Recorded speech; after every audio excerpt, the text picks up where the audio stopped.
Hi guys, good to see you again. I'm shooting this video in front of my favorite tree in all of Mount Pleasant, beautiful angel tree that sits behind us with its gorgeous Spanish moss hanging down. Just love this place. It feels like a great big tree that's reaching out to give you a hug. And if you think that's a weird thing, well, wait till you hear about our topic today. So the topic today for Paleo Freedom today is hugs as it relates to scoring to lower your trauma effect. So these are human hugs I'm talking about. Dogs and cats don't count. So studies have shown that if you get some hugs, and if you want to score 2 points, you got to get at least 4 hugs in the Paleo Freedom Plan. If you get 4 human hugs during the course of a day, it's going to lower your cortisol level and increase your dopamine level. And if you remember, the 5 things that we're trying to do. One is we're trying to lower our cortisol, we're trying to lower our adrenaline, and at the same time we're trying to increase our dopamine, GABA, and serotonin. And so hugs do that.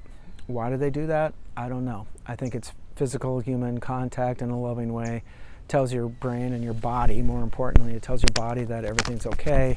This is a safe period. Somebody's here taking care of me. Probably replicates some maternal feelings in our or child feelings in our brains and in our bodies, but whatever the reason, hugs are very effective in helping you in your path to recovery. Now, here's the scoring.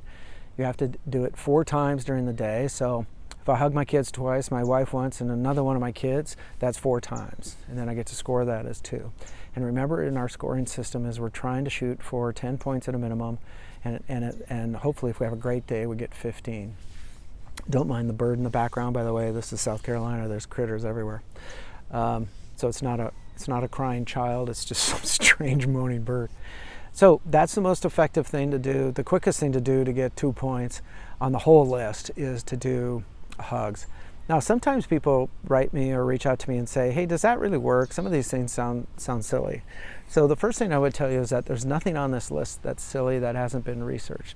Go to the research page on Paleo Freedom and it will tell you how these things have been tested in various studies to show that they lower a cortisol response, or that they increase a dopamine response, or increase serotonin, or increase GABA, or something along that line. So there's nothing that I'm telling you to do in Paleo Freedom that doesn't have that positive response that we're talking about.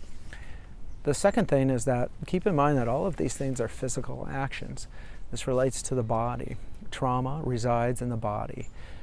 It does not reside in the mind. Your mind, your conscious mind certainly has already made its peace with what happened. Doesn't mean that it likes it, doesn't mean that it enjoyed it, doesn't mean that it wasn't trauma in every sense of the way. But your mind has made its peace with it. It's figured it out. It's done the mental math and says, this is what happened. I was in this situation. I made a mistake, or I didn't make a mistake. It was just something that happened. I was in this situation and I incurred all this trauma, all these terrible things that went on in my life, whether it's rape or loss of economic resources in a dramatic way, the death of somebody, diagnosis with cancer, physical abuse, mental abuse, prolonged abuse. There's all kinds of different things that can trigger trauma. Whatever it was, your brain has done the math and knows what happened.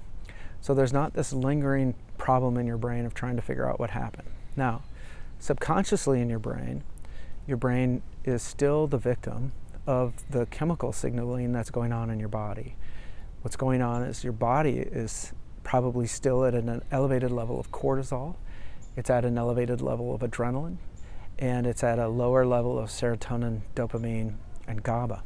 And so because of that, it's signaling your brain, this is not your brain doing this, your body is signaling your brain to be hypervigilant, to be anxious, to have a high level of energy, that kind of nervous energy. And it's also signaling your brain to be stressed out.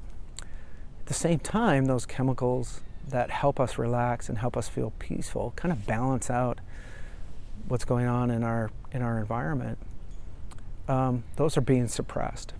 And so at any one time, a healthy human being is walking around the planet and they've got this balancing thing that's going on. You've got stress hormones like cortisol and adrenaline that are at a certain level, which is pretty relaxed, but really ready to react on a moment's notice. And then you've got neurotransmitters like serotonin and GABA and the hormone dopamine, and they're sitting there in a relaxed state and sending messages to you that everything's all right. All of those elements are fully capable of reacting very quickly, just like that. If you're in a car accident, your body reacts faster than your mind can process what's going on. Your cortisol levels, there's already messages coming from your eyes and through your brain in reactive reptilian form of part of your brain, telling your body to immediately secrete increased cortisol levels, increase adrenaline, etc. We all know stories of people that a car fell on their child and they're able to bend down and pick up the car so somebody can pull the child out just because of that surge in adrenaline. Well, that surge in adrenaline is immediate. It happens right away. As well as the suppression of the things that are going to make you feel good. So it's your body that's doing this, and then there's this kind of echo effect that stays in place after you've gone through trauma, whether it's been prolonged trauma, prolonged experience of being exposed to somebody who's abusive, or an instant trauma moment that occurred. So what hugging does is, again, it's helping us chemically counteract these negative reactions that are going on in our body. It's pushing us back into balance. So that's why hugging is very effective. Highly recommend it. It's worth 2 points. You've got to get to 10 points every day anyways. For most people, it's the easiest 2 points to pick up. Now, if you have a dog or a cat and that's it, and you don't have a human around you, I'm sorry, that doesn't count as hugging. It needs reciprocal embrace for this to work. At least I haven't found any studies that hugging a pet or a dog or a cat is going to help with the reduction in cortisol or the increase in dopamine.